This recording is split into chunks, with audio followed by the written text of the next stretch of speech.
یہ سونے کے تشتری میں رکھ کر ہمیں گفٹ نہیں کیا گیا ہے۔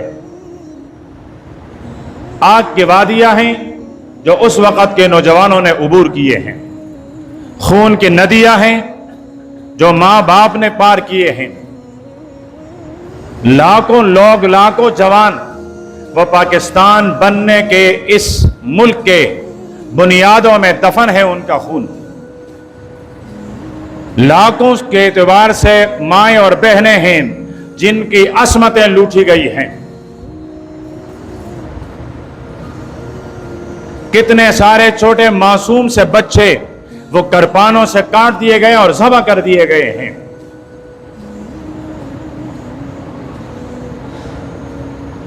کتنے سارے لوگ تھے جن کے پورے گھر کے چار دیواری پر پیٹرول چھڑک کر ان کو آگ لگا دی گئی، جس میں بچے، بوڑھے، حیوانات وہ سب کچھ جال کر راکھ بن گیا ہے۔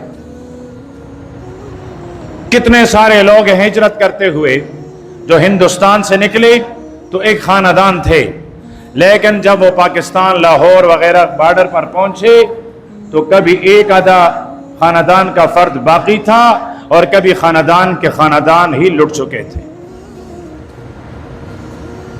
اور وہ جو ایک آدمی یہاں ہجرت کر کے یہاں پہنچا، وہ ایک دو نہیں، وہ اپنے سینے میں اپنے بڑوں کی لاشیں، اپنے بچوں کی لاشیں اور اپنی ماں اور بہنوں کے عصمت دری کے واقعات کے چشمدید گواہ بن کر انہوں نے یہاں پر زندگی گزاری ہو جو کیسے گزاری ہوگی۔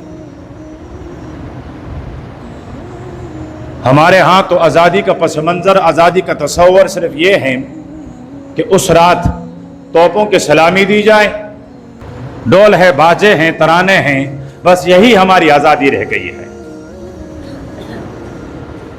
حالانکہ ہونا یہ چاہیے کہ ہم آزادی کے دن ملک کی تعمیر کے لیے سوچیں کہ ہم نے ملک کی تعمیر میں اپنا کتنا حصہ ڈالا اور ملک کے تخریب ہمارے ہاتھوں سے کتنی ہوئی۔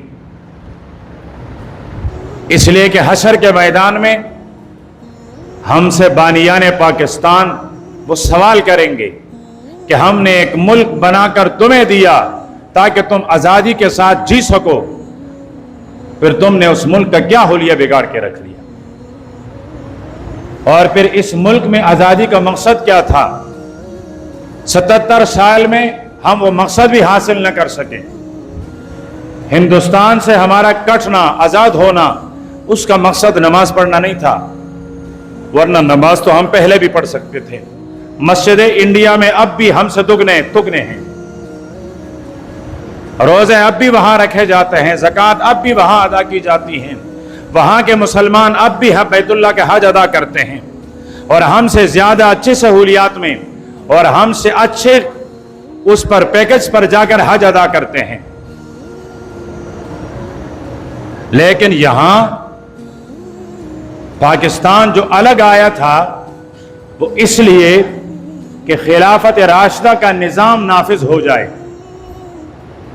اللہ اور اللہ کا رسول کا حکم وہ صرف مسجد ممبر پر نہیں، وہ بادشاہ کے تخت سے نافذ ہو جائیں، حکمران بھی وہ اعلیٰ پائے کا مسلمان اور اسلامی اقدار، اسلامی تمدن، اسلامی احکامات اس کا ظہور ہو جائے۔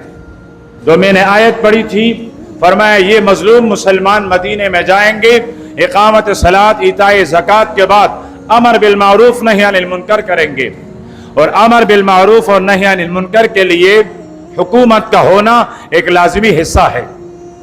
امر بالمعروف نہی عن المنکر ہوتے ہی تب ہیں جب آدمی کے پاس حکومت ہو۔